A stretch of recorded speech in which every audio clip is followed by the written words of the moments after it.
Sequences and series. So a sequence is just an ordered list of numbers. We usually use like a formula as the general term for the sequence when we're able to describe the sequence by a formula. So like the f of n means plug in different values for n, like 1, 2, 3, and it'll generate different terms of the sequence, like 100, 200, 300. A finite sequence stops after a fixed number of terms. An infinite sequence goes on forever. We use a sub n as the general term and write it equal to whatever that function that describes the terms are. And then the sequence is written as an ordered list of numbers. Notice each term is separated by a comma. If it's infinite, we use an ellipsis to indicate that it keeps going in that pattern, or if it's finite, we put the last term at the end. A1 is the first element, A2 is the second, and so on. I want to write out the first 5 terms of this sequence. So my A1 term, I'm going to substitute A1 everywhere I have an n in the formula. And that'll give me 0 over 5, which is 0. My A2 is going to be substituted 2 where the n goes. And I get 1 over 4 plus 3 is 7. My A3 term, we substitute a 3 for the n. So I get 2 over 6 plus 3 is 9. My A4 term, we substitute 4. So we get 3 over 8 plus 3 is 11. And A5, we substitute a 5. So I get 4 over 10 plus 3 is 13. And then that forms the terms of my sequence. So my sequence goes 0, 1, 7, 2 9s, 3 11s, 4 over 13, and so on. I don't know if it's finite or infinite, so we'll just continue going in that pattern. I use the curly brackets to represent a sequence and separate the terms with a comma. Let's find the first 5 terms of this sequence. So my A1, I substitute in A1, and I get negative 1 to the first, which is negative 1, times 5 to the first, so negative 5. A2 would be negative 1 squared times 5 squared. That would make a positive 25. A3 would be negative 1 cubed times 5 cubed. That would be a negative 125. A4 would be a negative 1 to the 4th times 5 to the 4th. That's a positive 625. And a fifth would be negative 1 to the 5th times 5 to the 5th. And that would be a negative, actually I don't know that one off the top of my head. So let's see, 3125, negative 3125. Okay, now a sequence is convergent if it gets closer and closer to some real number. If it's convergent, then we say that it converges to that number. If it doesn't converge, then it diverges. So look at this, 1, 2, 3, that sequence keeps getting bigger. It does not approach any number, so it is divergent. A recursion formula is a formula that allows me to generate the next term of sequence based on the preceding one. For example, I know that A1 is 9, and I get all subsequent terms using this formula. This is a recursion formula. So if my A1 is 9, then A2 I get by plugging in 2 for the n in here.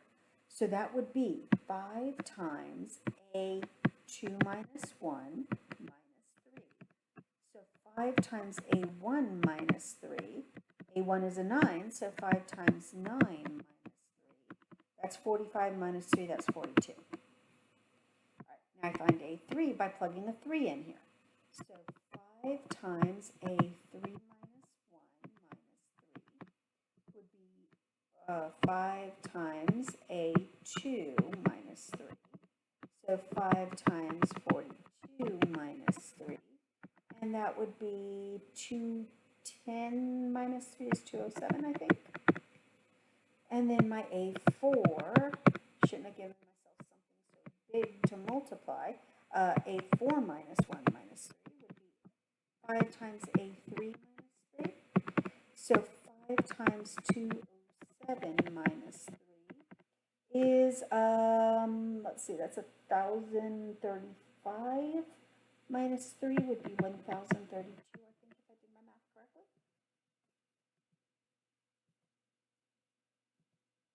All right, let's find the first 4 terms of this sequence. So A1 is 1, A2, I use this formula.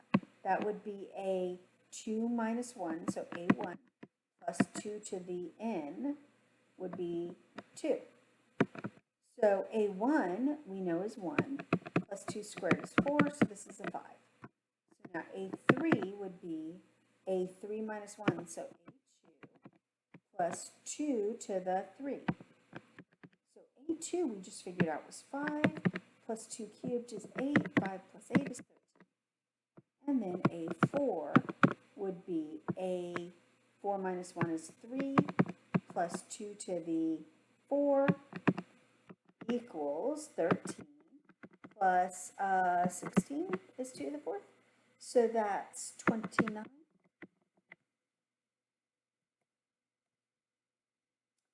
Now, this finite sum from A1 to AN is represented as a capital S with a subscript of n. That's my sum of a fixed number of terms. We use a sigma, capital sigma, to represent adding the sum. So what this term means is first plug in a 1 for the I, then add, then plug in a 2 for the I, then add, then plug in a 3 for the I, and so on, up until the last one you plug in is the n. This would be the sum, S sub n, of A1 to AN is represented as capital sigma, I equals 1 to n, A sub I. An infinite series, we sum to infinity up here. And notice we use the ellipsis to indicate it keeps going. I want to find the sum of this series. Okay, so my terms here are, I'm going to substitute a 1. 5 times 1 plus 2, and then add, substitute a 2. 5 times 2 plus 2, and then substitute a 3. 5 times 3 plus 2, substitute a 4. 5 times 4 plus 2, and then substitute a 5.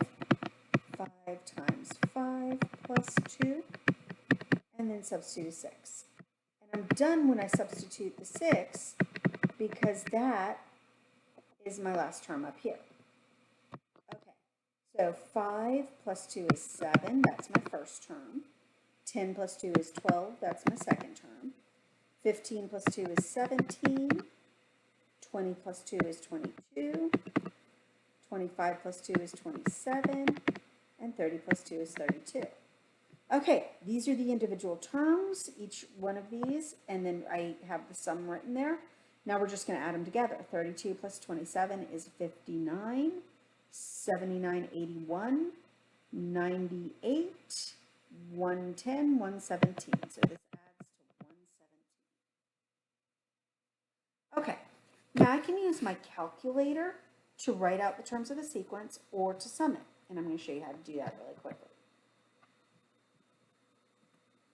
So if I go to my calculator and I hit second and the stat key brings up this list menu, over 1 to the ops, option 5 there is my sequence command. So I'm going to do the example they did in the textbook, 2 to the k plus 1. I'd enter 2 to the power, all right, to get the k, I go alpha and then press the k, right? See the green there? and then plus 1. And then my variable is the k. And I want to start at 1 and sum to 6. And I want to increase by 1 unit each time. Paste that command in. And we get our sequence just like we did. Okay, those terms of the sequence. All right, now if I want to do a summation, I can also do that on my calculator. I can go, I'm going to cheat and go second entry to bring up this last thing, the sequence. And then scroll back to the start of the sequence. And hit second insert. And then second stat to go back into the list. Over to the ops menu and down to option 5 is the sum. And that'll give me the sum of this sequence. Add them all up. Close my parentheses. Just like they did there, and we get 132.